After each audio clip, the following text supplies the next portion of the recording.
Hey guys, welcome back to another video. Once again, we will be exploring true horror stories taken directly from various Reddit pages. For those who are new to the channel, I will be adding software to my voice to make it sound a little scarier, so don't be confused when I sound a little different. Also, this video will be a compilation of all the stories told on my channel this week, since some of you seem to enjoy longer form videos. If you guys enjoyed the video, be sure to subscribe, it really does help the channel grow. Without further ado, let's get started. Drinks his coffee black.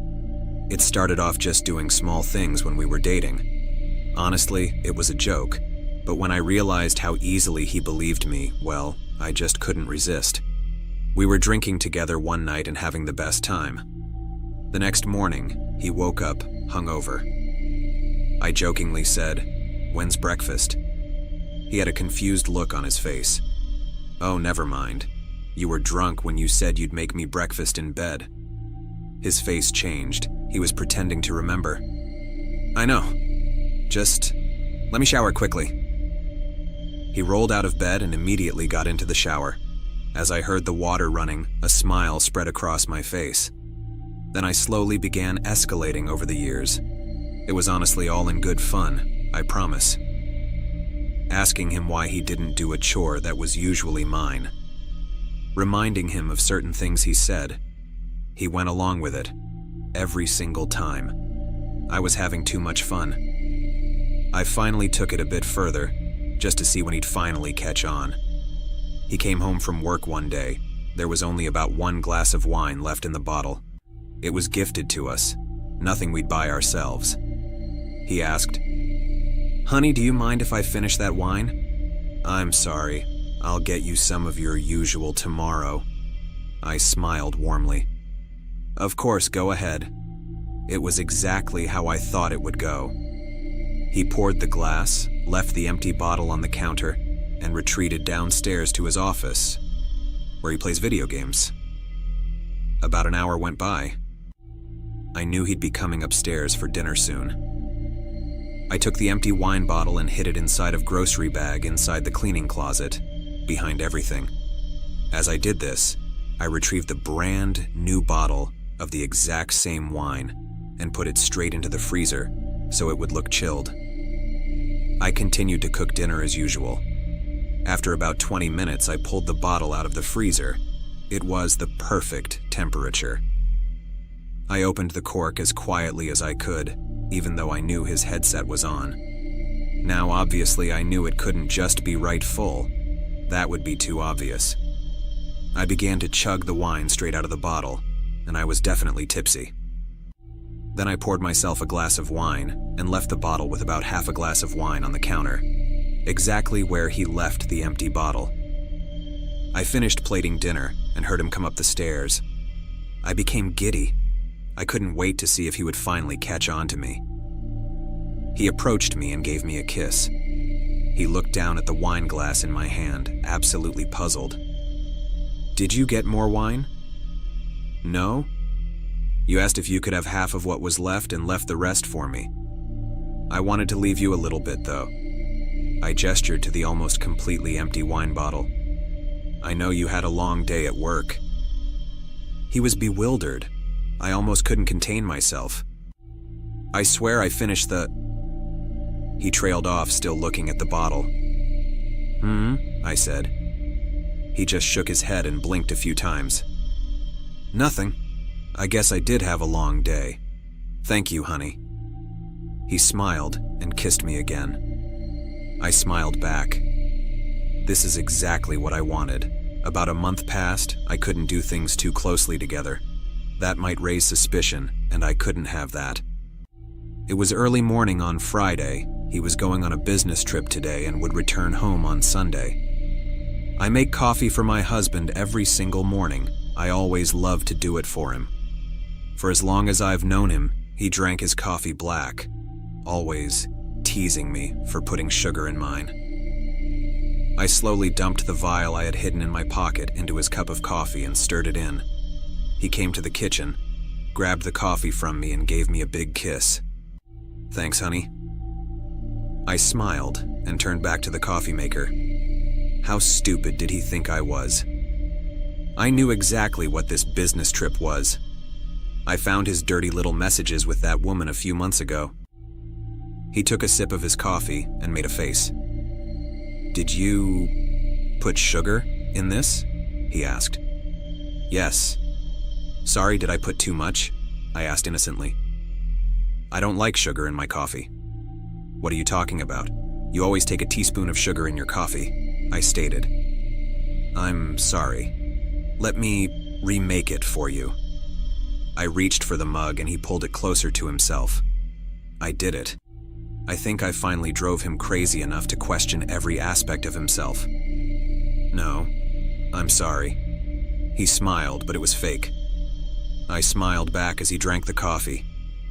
He grabbed his briefcase once he was finished, kissed me on the cheek and said he'd see me in a couple days. I know he doesn't like his coffee sweet, but that's not my concern anymore. If you find a crying child on the trail, don't follow them. My girlfriend and I are seasoned hikers. We've tackled everything from rugged mountain trails to swampy, mosquito-infested paths, and we've always made it out unscathed. But this time was different. This time, the trail almost didn't let us go. It started with a warning. I know, that sounds over the top, but it's true.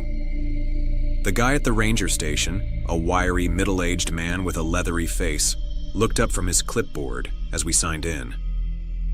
"You two sticking to the main trail?" He sounded like he must have smoked 4 packs a day for the last decade. "Planning on taking the loop trail up to the summit," I replied. "We've been looking into it for a while and we think the weather's right for it this weekend. We've never been through Baroque Park before, but we've heard it's beautiful." My girlfriend curled her arm through mine and rested her cheek on my shoulder. "It's going to be great. I think he might have something special planned for us." I didn't. My smile turned nervous. The ranger hesitated, his pen hovering over the paper. Could he tell I didn't have a ring? Was he about to out me? "Number." He braced a hand on the counter and leaned forward, eyes serious beneath bushy eyebrows. "Stick to the marked paths, and if you hear anything strange, like a kid crying, you keep walking. Don't stop, don't look, just keep going." "What?" My girlfriend gave a nervous laugh. "Don't want you to get lost." The ranger's eyes didn't waver. "People go looking for what they shouldn't, and not all of them come back. We decided it was just some backwoods superstition to spook tourists. What else could it be? So after we brushed off the nerves, we shouldered our packs and started up the trail. The first few hours were uneventful, just the two of us surrounded by towering pines, the crunch of dirt and leaves underfoot, and the occasional bird call. If you've ever been on a hike before, well, there you go. Standard day. My girlfriend kept looking over at me, eyes gone to honey. I didn't know why she thought this was a special proposal trip. It wasn't until we parked I even realized that's where her expectations were set. And my attention? Yeah, I was trying to figure out what I was going to do to cushion the blow when we hit summit. And we heard it. A child's voice, crying. We stopped dead in our tracks. Amber froze, her eyes wide. "Do you hear that?" I nodded, my stomach twisting into knots. It sounded like a little girl, maybe 6 or 7 years old. "Help me!" she was calling out, her voice breaking with sobs. "Please help me! Mommy? Daddy?" Her voice grew quiet with fear. "Anyone? Hello? Are you okay?" I called, my voice bouncing off the trees. The crying stopped. For a moment, the forest was silent. Too silent. No wind, no birds, nothing. Then the crying started again, louder this time. Closer.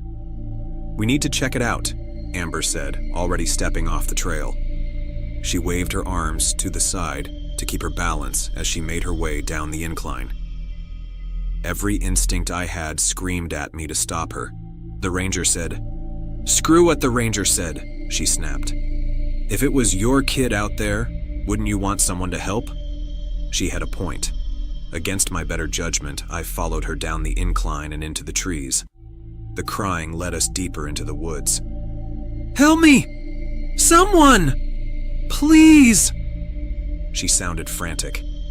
But the further we went, the more I noticed something was off. The voice wasn't changing direction. Normally, if someone's lost, their voice shifts as they move or turn their head.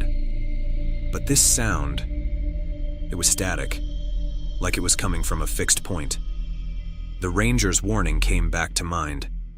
My steps started to slow down. "Amber, I think we should go back. Something's not right."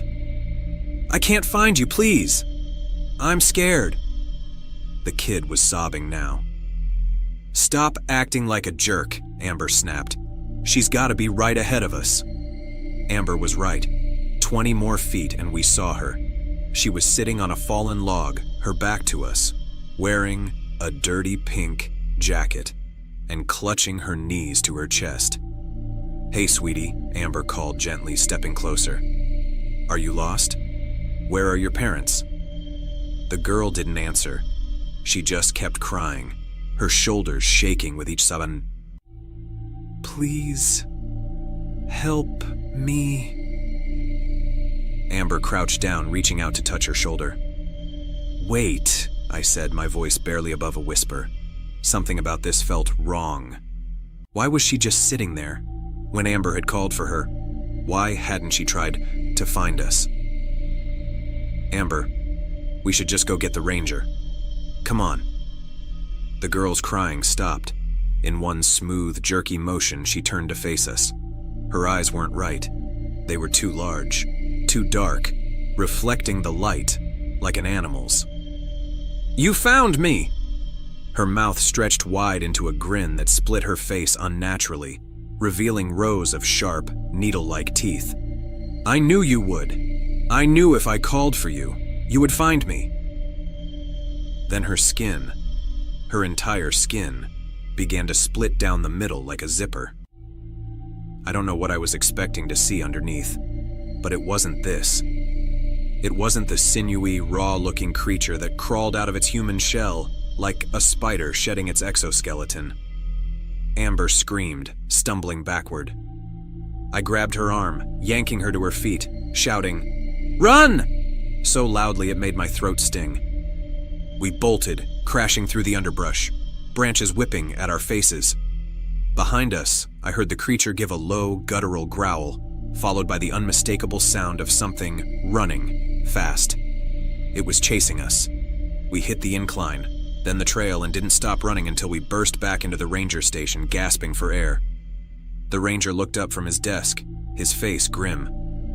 "You heard it, didn't you?" We nodded, too shaken to speak. He sighed, getting up and locking the door. "You're lucky you ran. Most people don't." We didn't ask what he meant. We didn't want to know. We've hiked dozens of trails since that day, but we've never gone back to that forest. And if we ever hear crying in the woods again, we'll keep walking. Can I get in your car? I live in a small town. Call it Middle Vale. It's a little bit of a dump, but it's small, quiet, and tucked away in the mountains. Most people live in Middle Vale because it is affordable, and then they commute into a big city nearby where all the jobs actually are. The main highway exit that leads to the city is a couple miles to the north of Middle Vale, on a road that leads north to the next largest town, Westchester. Right there on the road to Westchester, next to those highway exits, is the local Walmart. Early one morning, I was commuting to work and stopped by that Walmart before getting on the highway. I was going to get a box of donuts to share with the office later that morning. The parking lot for the Walmart is never more than 20% full at any one time. Middle Vale is a small town, and Westchester has its own Walmart. That morning, there were only 2 pickup trucks parked in the lot as I pulled up in my little car. I tend to park far away from whatever building I am going into. I don't know why I do this. I guess I just like to walk. So I pulled up into a space about 50 yards away from the Walmart entrance, even though there were practically no other vehicles around me at all. As I was pulling into the parking space, I saw a diminutive little person standing against the front wall of the building. It was still early, and the sun had not come up yet. The person was half a football field away, so I could not make them out very well. I remember seeing the small person standing over by the building. I remember looking down just long enough to make sure my car was in park. Then, I remember looking up, and that person was no longer against the front of the building. She was standing just outside my passenger window. It was a young woman. She was short and had short brown hair. She was standing right outside my window and kind of looking down at me. She said something to me through the glass. I am pretty sure it was, "Can I get in your car?" My instinct was to get out of my car and get in the building where there would be other people. I did not know what this person wanted, but I knew it wasn't anything good. "Can I help you, ma'am?" I asked, but I asked this as I purposefully strode towards the building. "I need a ride to Westchester. Can I get in your car?" "Ma'am, I'm not headed that way." "Well, I need a ride to Middle Vale. Can I get in your car?" By then I was at the entrance. This person had kind of followed me and was now halfway between the Walmart entrance and my car. "I'm not headed that way either, ma'am," I said, and walked in through the doors. Now, I do possess some situational awareness. If this person was frightened like they were just trying to get away from a stalker, I would have sensed that and probably asked the store manager to call the police. I did not pick up any of those vibes from this person. Also, she didn't really come across as a druggie or prostitute. She just really wanted my permission to get inside my car. I got my donuts, paid for them, and walked out. When I stepped back outside, the parking lot was completely empty except for my car and the two trucks. The sun had by then come up over the hills to the east. "Help me. There is a man pretending to be my dog." "My name is Sydney. I am 13 years old. My best friend's name was Honey. She was a 9-year-old Goldie. The man pretending to be Honey looks like he is around 40 years old. He wears her skin, and my family believes it is her. They brought him home 3 weeks ago. My mom cried when she saw him sitting on the porch. My dad dropped to his knees, calling him our sweet girl, as he scratched behind Honey's floppy ear, reaching his white, pink, human ear. He didn't seem to notice how Honey's ear was slightly falling with each scratch. Danny, my little brother, hugged his neck and buried his face in the man's skin, rubbing the rolls of his back like it was fur. But it's not Honey. It's a naked man, wearing my best friend's fur. Honey didn't walk like that. She didn't stumble over her own paws, or, well, hands and knees, because that's what they are. Hands and knees. He crawls awkwardly, shifting his weight like he's never done it before, like he's learning how to be a dog. The worst part is, I think he believes it. He barks when my parents tell him to, his deep and manly voice sounding nothing like my Honey. He growls when Danny plays tug of war, getting in a dog-like playful position as drool drips from his chin and his body is on full display. He even wags what's left of her tail. It's unsettling. It makes me cry. He sits by the door when the leash comes out, panting with this strange, unnatural smile like he's excited, like he wants to be walked. I tried to tell my mom. I told her it wasn't Honey, but she just stroked his head and said, "Don't say that, Sydney." Look how happy she is to be home. The first night he got here, I heard scratching outside my window. I peeked through the curtains and saw him in the backyard, digging with his bare hands. His nails were caked with dirt, and he was muttering to himself between shallow, panting breaths. I stayed up all night listening to him claw at the ground. The next morning, I found out why. When I went outside, there was a fresh hole near the fence where he had been digging. It was sloppy, dirt scattered everywhere, and right at the bottom of it was Honey's old collar. It was torn, the leather shredded, and the metal buckle was stained dark red. I didn't hear him coming. "You shouldn't have gone out here."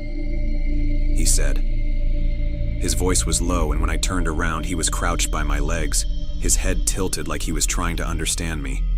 His hands were dirty, trembling as he reached for me, but I bolted before he could get any closer. "Honey, come here, girl," my dad called out, and he went back to barking and tail wagging, trotting to him on hands and knees, but not before looking at me with his tongue out. Since then, he won't leave me alone. He follows me around the house, sniffing at my toes and licking my legs. Anytime I'd yell at him to stop, my family would tell me I've turned into a dog abuser. They'd make me pet him, and he would bark happily. He sits outside my door at night, whining softly, scratching at the wood. Last night, he finally pushed the door open.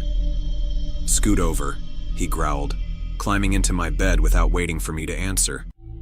He curled up beside me, his knees pulled to his chest, and rested his head on my pillow. He smelled like dirt and sweat and something I don't want to name. I didn't sleep at all. I just lay there, stiff and silent, as he muttered and whimpered in his sleep, his breath warm against the back of my neck. I could hear every human word that left his lips, and yet my family doesn't believe me. They really think it's Honey. I am the only one mourning my best friend. I don't think he's going to stop. And I'm scared. Shallow waters. Hello. You can call me B27. Don't ask why. But when I was younger, less than 7 maybe. 5 or something like that. I remember something. Strang. It scared me so badly that I almost started to cry, but I couldn't. No tears, just a small, sharp gasp. I was playing in the shallow parts of the waters, not because I couldn't swim, but because I was rolling around and playing. My memory is shattered for a number of reasons, so sorry if I don't give too much detail. As I was playing, I started feeling sad and almost weird, unsettling, no matter where I sat or stood. After a few minutes of tearing up, I started laughing and playing again. I don't know if what I grabbed that day had anything to do with my emotions, but considering they started acting up before the problem started, it's very possible. I say I'm not sure because I was born with a few mental health problems. But anyways, back to the story. As I was playing, I had rolled around in the water, same spot, twice. But the second time around was, well, like I said, if I could at the time, if I could have cried in that moment, I would have. I remember wanting to scream, but nothing. What I had grabbed will make me feel weird for the rest of my life. I had first initially thought it was a mask, but there was grass and skin. It felt like hard bone. My fingers had landed in the eye holes. It was gross. When I moved my arm up, it came with it. Thinking about it now, it looked like some carved the front of a human skull off, then flattened that into a sick mask. I felt scared, confused, and sick all at once. I have had some weird things happen in my life, hearing screams, but my son says I'm sick. When my son, Melvin, moved back in, I thought it would be temporary. At 32, he should have had his life together, but he'd been struggling since he left college. It wasn't the first time he'd landed back on my doorstep, and I know many parents will say that I shouldn't have let him back in. But I can't help but feel I'm the one to blame for where he's at in life. Being a single mom since he was 2, it was very hard, and I did whatever I could to get us here in the States so that he could have a good life far away from the drama I was surrounded by in the Philippines. Before his dad died, I told him, "I hope you die," because he had been beating me day and night. A week after I said that, he got in a fatal car accident. Maybe if I hadn't, Melvin wouldn't be where he is at today. So, yes, I took him back in with open arms. I let him settle back into his room and gave him a list of chores that I do around the house. I'm getting old, so I thought I could benefit as well with his young bones back home. At first, it was fine. He kept to himself, helped with groceries, and even mowed the lawn once. But things changed quickly. He started bringing people over, Friends, he called them. But each friend was someone new or someone I simply didn't want in my home. Loud, chain-smoking, drinking until all hours of the night. I tried to talk to him about it once, but he brushed me off. "Mom, I'm a grown-ass man. You don't get to tell me who I can and can't have over," he snapped. "You never let me have privacy when I was a kid. You always barged in, and look how I turned out. Now you're going to do this to me again?" His words stung. Was it true? Had I been that overbearing? I was strict, but that's only because I was scared. Moving to a new country and trying to keep up with the different culture, trying to raise a son in a world I didn't fully understand. Maybe I was too much on him? Melvin always blamed me for his struggles. I thought it was just an excuse, but what if I really had failed him? I didn't argue after that, but I started locking my bedroom door at night and told him that none of his friends are allowed on my side of the house. But the first time I heard the scream, I froze. I thought I imagined it, so I stood there in the kitchen with soap suds slowly popping on my dishwashing gloves.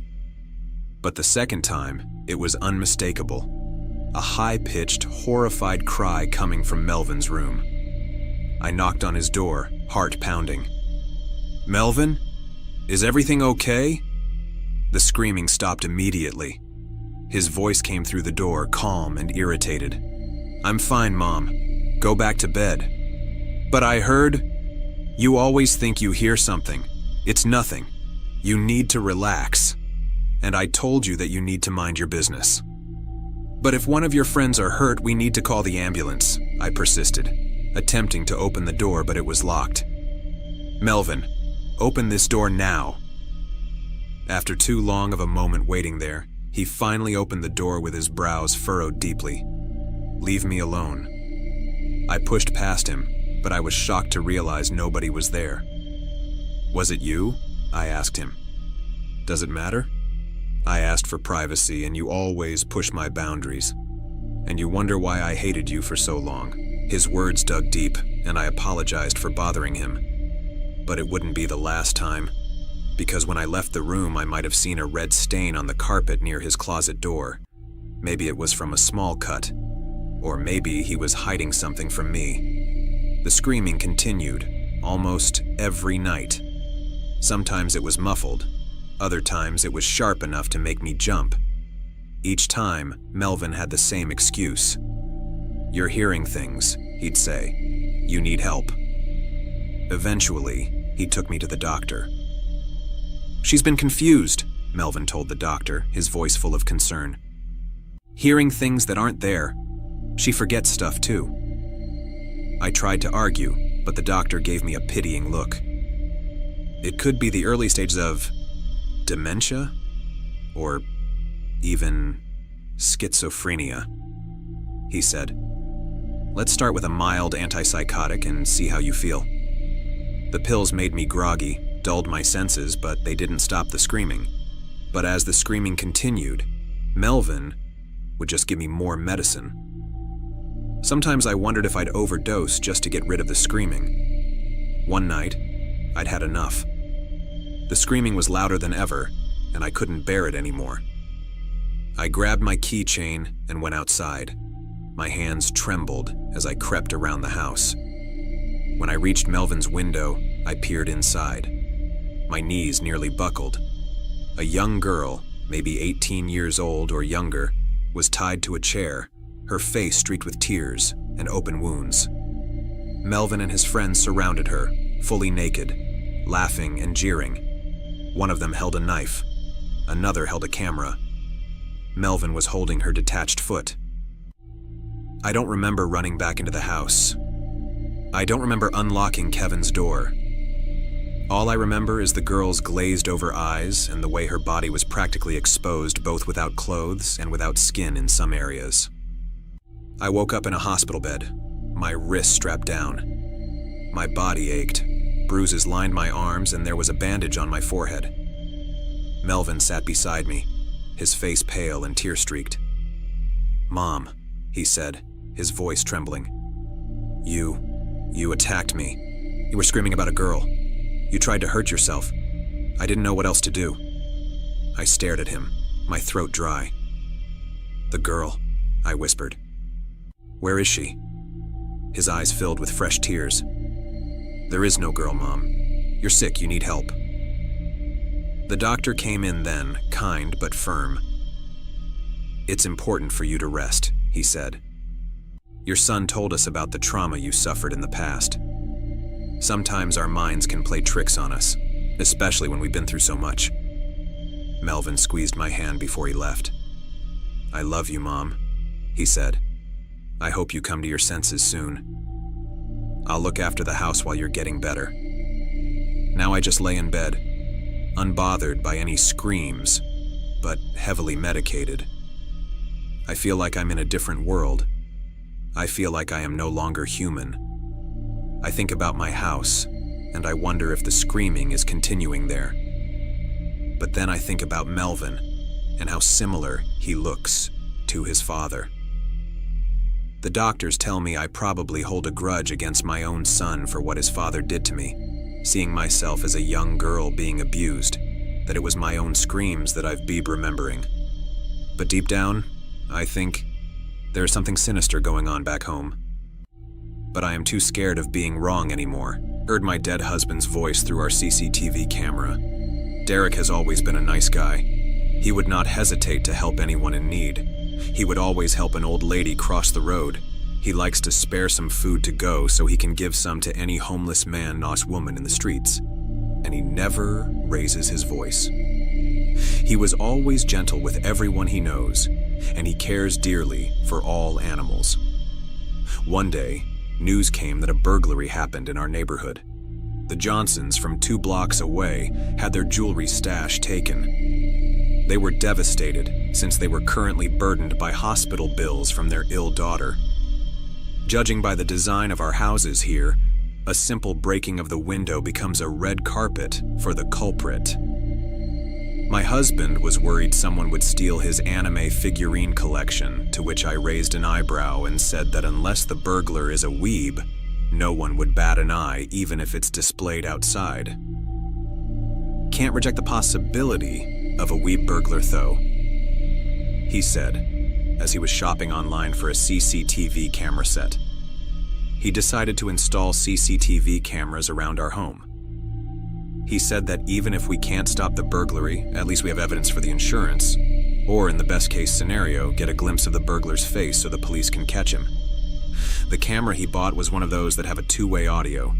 He would sometimes try to be silly and say, "Hey, beautiful," through the camera speakers whenever I would enter the gate, then be greeted with a surprise hug inside the house. He was such a sweet guy, and I always thought to myself how lucky I am to have him. The tranquility of my life with him was broken when I came home from work and I saw police cars parked outside my house. My whole world came crumbling apart when they said my husband didn't make it. They said someone stabbed him 6 times inside our house, took his wallet, and just ran away. The police told me to give them a copy of the footage of the CCTV camera, which I completely forgot existed. Dread immediately came over me. Knowing the love of your life was murdered is one thing, but seeing them get killed on camera is another level of emotional trauma I never imagined to experience. The police said they will give me time to calm down and will come back the next day for the copy. They said they will place a patrol outside my house for a week to monitor suspicious activities. After all, the murderer got away. After I went home from the morgue, I gathered all that was left of me and played the last recording of my husband. He was humming one of his favorite songs while cleaning the porch, when suddenly someone was walking towards our gate, limping and repeatedly saying, "Help me." I leaned closer to the screen to make out the face of the assailant. He was wearing a black cap and had a face mask on. My hope of catching my husband's murderer vanished. I continued to watch the footage. The man was desperately asking for help from my husband. He said that he was in pain. My husband, being the nice person that he is, let the man inside. the man fell down to the ground like he fainted, and my husband rushed inside the house to grab his phone. When he did so, I saw the hands of the man move. He was reaching inside his pocket and pulled out a knife. Number. I gasped in horror. My husband came rushing out while dialing 911. When he got closer, the man suddenly stood up and stabbed him in the belly. Then, again, and again, and again, finishing one last stab in my husband's neck. I stopped the video and threw up. It was too much to bear. The tears came back, thinking, why would anyone do this? My husband never had enemies. Maybe some people are simply evil. I drowned myself in alcohol that night, watching the lights of the patrol car flicker by. And before going to bed, I decided to finish the video once and for all. My husband deserves that I see his last moments. As the last stab went through him, he fell down to the ground. His face wore the look of shock from what just happened. The man grabbed his wallet and ran away, leaving him bleeding to death. My husband was crawling, trying his best to reach his phone. I believed he dialed 911, informed the police that he was stabbed, and just lied there. Maybe he already realized that he was not going to make it, because in the next moment, I noticed he was staring at me. No, I realized he was staring at the camera, and I listened closely for his last words. With blood gushing from his mouth, he tried his best to smile and said, "Hey, beautiful. It will be okay. Promise me you'll take care of yourself, okay? I love you. Always." His head fell down and his eyes were still glued to the camera. I watched him breathe slower and heavier until he took his last breath. I cried myself to sleep that night. After a week, the police stopped patrolling around my house. They said they couldn't get anywhere based on the footage, but they will let me know once they find any leads. I stayed with my mother for a month before deciding to come back to our house. It felt like it happened just yesterday. When I entered the gate, I could still see the stains from my husband's blood. I have to face life on my own now. As I was fumbling through my keys, I jumped when I heard someone say, "Hey, beautiful." What the fuck? I thought. Whoever is doing this prank, stop that right now. Zerania, I was furious. This is not funny at all. I immediately changed our Wi-Fi's password and consulted with my IT friend if someone has hacked through the cameras. He said that everything looked secure. I didn't tell anyone this, but I know for certain that it was my husband's voice. I tried to live normally the following days, and tried to forget the incident that happened early on. Until one night, I woke up at 2 a.m. I could hear some noise outside the house. I went out and I noticed it came from the camera. The sound was first static, followed by something gurgling. Then for a short time, I swear, I heard someone moaning in pain and said the word "inside." Then the sound went silent. The hairs on my back stood up from the weird noise. I immediately went back inside, locked the doors, and checked the video feed. Nothing seems interesting. I couldn't even hear anything even when I saw myself go outside to check, not until I increased the brightness of my screen. There, I saw a black figure at the far back of the video.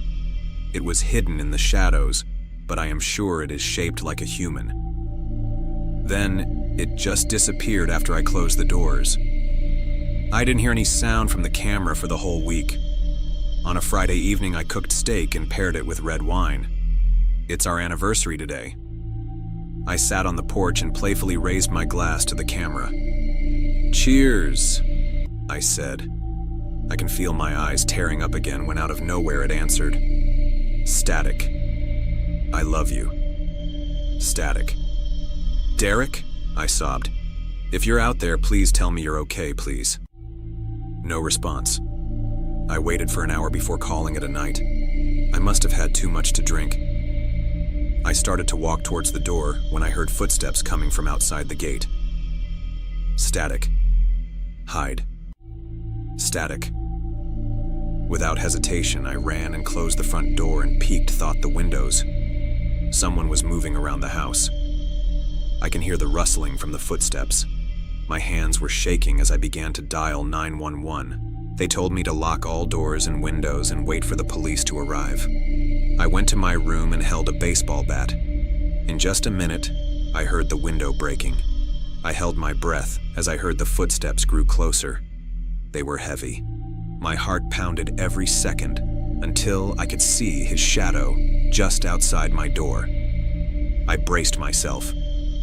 But then I heard another man shout from across the hall, "The fuck, man? You're supposed to be dead." That was the last thing I heard before a loud bang came from across the hallway. The police came in a few minutes and found an unconscious man inside the house. They said it was like someone threw him hard to the wall given the crack he made on it. Suffice to say, the incident left him with a fractured spine, and he will live the rest of his life as a vegetable. I said it was self-defense, but the police only scratched their heads in disbelief. After all, I left out the part where someone else was there with me. When I heard it happen, I slowly opened my door and found that no one was there, except the unconscious intruder. The next thing I heard was static coming from the camera outside. Static. "Hey, beautiful. It's okay now." Static. "Derek, thank you," I replied. I cried in relief and went back to my room to wait for the cops. From that day on, I always greeted our camera with, "Honey, I'm home." And I would sit by the porch to talk about my day, all the good and bad experienced I had, knowing that my husband is out there, watching over me. It's been 2 years since the incident, and I never heard back from my husband since. I finally found confidence to go back into dating. I met a nice guy in a cafe, and he asked me out for dinner. While waiting to be picked up that evening, my hairs stood up from the message he sent me. "Hey, beautiful, I'm here."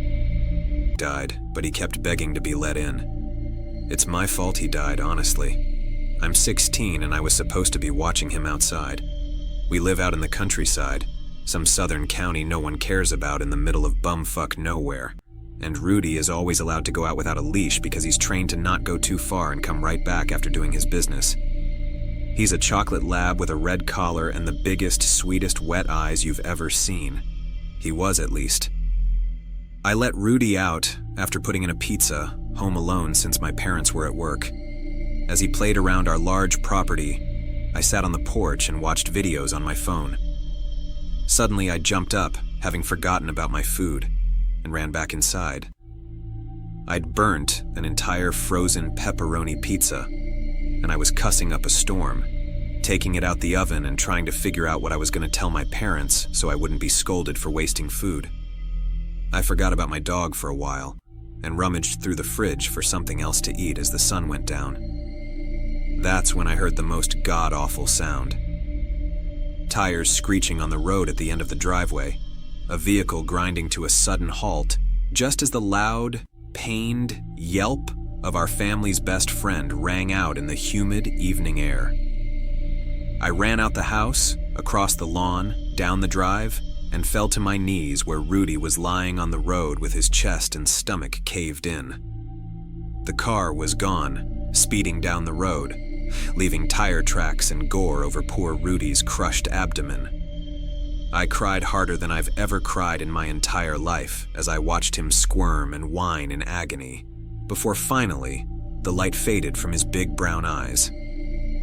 Rudy had gone up the drive for no real reason. He usually stuck to the woods around our house, digging up holes or peeing in bushes. He never had interest in exploring the road, and he never once tried. If I had told him to come in already, he would be alive to this day. My parents mourned deeply, and I had the sense they were blaming me as well. A week passed, and we tried to move on. But then one evening I went outside to walk around the yard and talk to my friend from school on the phone. We were laughing about something or the other, and I was enjoying the cool breeze on my skin as the sun set overhead, when suddenly I had this weird feeling. the feeling you get when you're being watched. I looked around, then my eyes fell on the driveway, which was surrounded on both sides by trees and curved sort of to the left, so that you couldn't see the road from the front lawn. What I could see, however, several yards away, was a chocolate lab standing still as a statue at the bend, under the shadows of the trees. One with a red collar, tire tracks imprinted on his side, blood-soaked fur, a completely crushed and mangled face, and entrails hanging from his gashed open stomach. My breath caught in my throat, and I felt like time went to a standstill. My friend asking me if I was still on the phone became white noise as I stared at what seemed like Rudy, and he stared right back, unmoving. We had buried him, far out in the woods, where he couldn't be seen from our property, as a reminder of what we lost. He was definitely dead. There was no doubt about that. Was I hallucinating? It was starting to get dark after all. Maybe my imagination was playing tricks. I turned away from the horrible sight as I choked back a sob. I rubbed my eyes, and after taking a deep breath, I looked again. He was gone. I returned to my phone call and quickly went back inside the house, choosing to play it off as my mind fucking with me due to the guilt of Rudy's passing. But things were never the same after that. Since my parents are too busy working to drive me, I catch the bus each morning to school. That means walking all the way down our winding driveway and waiting at the spot Rudy was hit for that yellow bus full of obnoxiously loud teenagers to pull up. Every time I walked down the drive, I felt uneasy. The trees lining the gravel path on both sides blotted out the sun and covered me in shadow. Nature was silent and still, when usually birds were singing and squirrels were skittering up trees. I felt like I wasn't alone. I waited for the bus, and I felt the skin on the back of my neck burn. I turned around and saw him, closer this time. Rudy. His corpse just stood there and watched me. He didn't so much as twitch, blink, or move his tail. I didn't know what to do. He was blocking the way back home, and the house across the street was for sale, meaning the closest neighbor was yards away. An overwhelming sense of fear enveloped me, and I staggered back into the road, expecting him to move at any moment, to lunge at me and attack.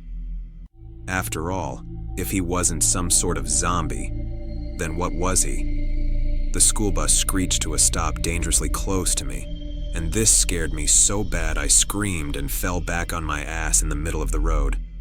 I had been so terrified that I didn't even notice it approaching, and apparently the driver hadn't noticed me until the last minute for some reason. When I got my bearings and stood up, I felt utterly flustered. I looked away from the driver's angry face in the windshield to the driveway, and Rudy had vanished again.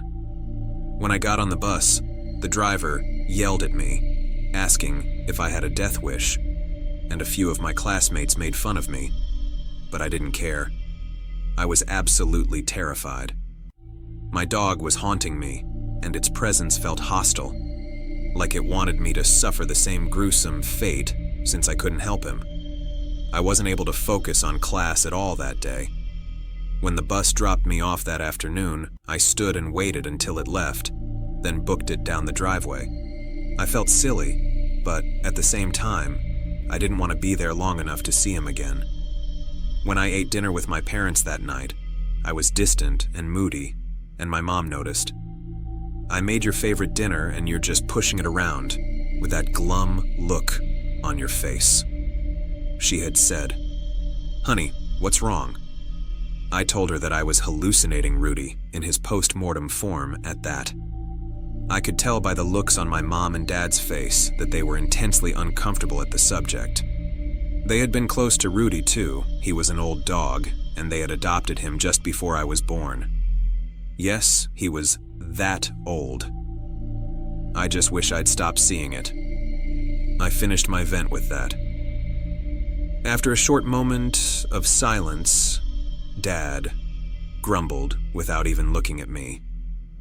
"Son, you've been watching those freaky movies at night and barely getting any sleep. You can't be surprised you're seeing zombies when you're running on 3 hours of sleep and marathoning every zombie movie ever made. Your dad's right, Mom agreed when she saw the way my face balled up in frustration. Plus, you've been sleeping past your alarms and missing the bus almost every day now. I want you to start going to bed earlier and take a break from the horror genre in the meantime. Okay? Yeah, okay. I thought that maybe they were right. I mean, Dad was definitely exaggerating about the 3 hours of sleep thing, but I probably should lay off the scary shit for a while. I don't think I could stomach it anyway, after what's been happening. Despite me following my parents' advice, things got worse. I heard scratching at the door at night and the whimpers and whines of a dog. My bedroom is on the first floor and closest to the front door, whereas my parents slept like a log upstairs. Even if my mom wasn't a heavy sleeper, she probably wouldn't be able to hear it over the sound of Dad's booming snores that reverberated through the whole house. I laid there in bed, too scared to get up and check it out. I knew there shouldn't be any dog out there. As far as we knew, no one around us owned dogs. Still, I told myself a neighbor's dog got out and it snuck into our yard, so I wouldn't shit myself. Let me tell you right now, I'm not a horror movie protagonist. I'm a coward, and I'm not the type to go investigating. I run and hide. I don't fight. So no, I wasn't going to creep into the kitchen and peek out the window to see what the hell was pawing at our front door. I did not want to see my dead dog again. But as I listened to Rudy whine and whimper, I thought something sounded off about his voice. I can't describe it. It just didn't sound like him. It was a bit gruff and little too deep in pitch, like a mockery of our dog. Then again, he was dead. So I understood his vocal cords weren't going to be in good shape. Or maybe his body was possessed by a demon? Either way, the thought of this made it very difficult to fall asleep. Paying attention at school was starting to become harder than ever before as I lost sleep due to this. My grades suffered and my parents were threatening me with therapy, or grief counseling as they called it. If anyone at school somehow got wind of that, I'd be cooked. I could already imagine what the guys would say. It all came to a head when one night, the scratching and whimpering started up again. I decided that I had had enough and stormed out of bed towards the kitchen. I was going to be a horror movie protagonist if only to get some sleep, I'd decided. After a few stomps towards the direction of the front door, the sounds stopped, as if Rudy or whatever it was heard me coming. I started to lose my nerve. When I got inside the kitchen, I tiptoed to the window and craned my neck to look out at the porch. My blood ran cold. Rudy stood unnervingly still on the porch, facing the window. He looked deader than a doornail, and now that he was closer, I could see his hollowed-out eyes and how his gray tongue hung limply out of his dislocated jaw. I jumped back and yelled, running upstairs to wake my parents.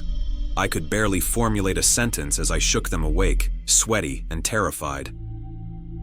Dad led the way, wielding a Louisville Slugger, and Mom and I stayed at the top of the stairs, a phone clutched tight in her hands in case she needed to call the police. We listened tensely as Dad threw open the door, shouting. However, there were no sounds of any altercation to follow it, just some confused mumbling from him. We met him in the kitchen a few minutes later, and he told me there was nothing out there. "What did you say you saw again?" Mom asked me, looking skeptical. "A man?" "No, not a man," I began. "You said he's out there," Dad snapped. "I meant he, as in Rudy." I watched them give each other looks, my face getting hot as I realized how this looked. "Dylan, we all miss Rudy," Mom said with a sigh. "No, it's not like that," I begged. "He's been haunting me. He shows up. It's your guilty conscience." Dad cut me off, a mix of frustration and concern on his face. "I have nothing to be guilty about. It was an accident." I ran to my room so they wouldn't see me cry. I locked the door behind me, knowing Mom would try to come in. When she tried the doorknob, she groaned. "We're going to talk about this after school tomorrow, and we're taking you to a shrink." I heard their muffled voices complain about me all the way up the stairs. I cried into my pillow like a baby. I just missed my damn dog, and I missed having a good night's sleep and not having my parents think I was going crazy. The next day, I was so tired I felt like I could pass out. I missed the school bus for the millionth time, so Mom once again ran late to work driving me there. I could tell she was pissed. She was silent the whole time. I went into the office to check in late, and I saw one of the guys sitting there. "What are you doing here late?" Toby, one of my friends, snorted. "You look like shit." "What are you doing out of class?" I asked with irritation as I signed my name onto a clipboard in front of the receptionist, who was always talking to her boyfriend on the school's phone. "Got in trouble." Toby shrugged. "Already?"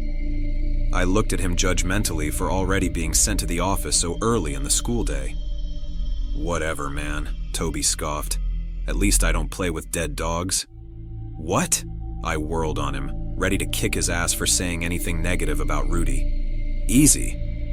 Toby threw his hands up, genuinely surprised by my reaction. "If you're so sensitive about it, why does your family keep trying to use him as a prank? I mean, you gotta admit it's weird, dude. Alexis rides your bus, and she keeps talking about how your dad keeps putting your dog on the end of the road. What's that about anyways? Is he trying to scare them? Does he think they're kindergartners? What are you talking about?" The room felt hot all of a sudden. I was sweating as I tried to connect the dots but couldn't. "My dad is at work every day by the time the bus comes, and we buried Rudy in an empty field somewhere." Toby frowned. "You know, now that I think about it, I saw your dad once, right? He's this big, buff guy. Alexis keeps saying it's a skinny guy with pasty white skin and a black hood. So that wasn't your dad moving Rudy around? Didn't you guys get Rudy stuffed? Or, what's it called, taxidermied?" I stared in silence for a moment as I realized what exactly was going on. "What did she see him do?" "She said today that he came out of the woods and left it there, at the end of the driveway." Toby seemed to get nervous as he caught on to how weird the situation was. Then he just smiled as the bus went by. She thought maybe it was some kind of prank to scare the people on the bus, since it was like a freaky taxidermy job. I mean, his guts were hanging out. People don't do that when they get their animals stuffed though, do they? "We never had him stuffed," I cried out. Everything else happened so fast. I harassed the receptionist into allowing me to call my mom, who then called my dad. My mom came by to pick me up, and we went to the house with the police. They searched everywhere and found that Rudy's grave had been dug up and that someone had been hiding under our house. That's where Rudy's body was found. The man had left him under here when he heard me coming and hid himself in there too. Dad never thought to check under there. He had been the one to scratch on the door and mimic the sound of a dog whining and whimpering, almost to a T. They found the nut job hiding out in the for sale house across the street. He'd broken in and had been living there for weeks. When he was taken into custody, he admitted he'd been watching us, and that he had dug up Rudy, stuffed him himself, but purposely left in gruesome details like an intestine and bits of broken bone, and used his corpse to torment me. When I wasn't looking, he would place Rudy out in the open and hide in the trees, and when I left, he would take him back. Then when I kept getting up late, he would just display Rudy for the kids on the bus and enjoy their understandably freaked reactions. That's why he always seemed so still when I looked at him. It's because he was stuffed. I couldn't believe it. The worst part about it was the fact that the asshole was also responsible for killing Rudy. The police told us that he had laughed as he openly told them that he'd laid dog treats on the road to lure him, got into his car, and ran him over. He hid the car in a field by the empty house, which you could access by a wide trail so that no one would know he was living there. It's how he got around, buying cheap beer and the things he needed to stuff our dog with. He was a mechanic with a weird hobby, apparently, and he'd recently lost his house and had been living in his car before he came all the way out here to squat in that house. And why did he do all this? No reason. Absolutely no reason other than the fact he was fucking psycho and wanted to torture some kid for fun. He was charged for trespassing, harassment, animal abuse, and some other bullshit I can't remember. We moved shortly after because Mom didn't feel comfortable with the fact that asshole knew where we lived. I feel so dumb, thinking Rudy was a ghost or zombie or something like that. I never investigated or stuck around long enough to notice anything amiss. More than anything, I feel angry. I hope that dick has a life full of nothing but misery and misfortune waiting for him. If it weren't for Toby, who knows how long he would have kept it up. Maybe he would have escalated things and tried breaking into our house next to place Rudy in there. He was clearly not dealing with a full deck, if his wild eyes and crooked, creepy grin were anything to go off of. But at least Rudy can finally rest in peace. We buried him again, and this time Mom and Dad spent the money to place him in a proper pet cemetery. Sometimes I go there and lay treats on his grave. He will always be a good boy to me.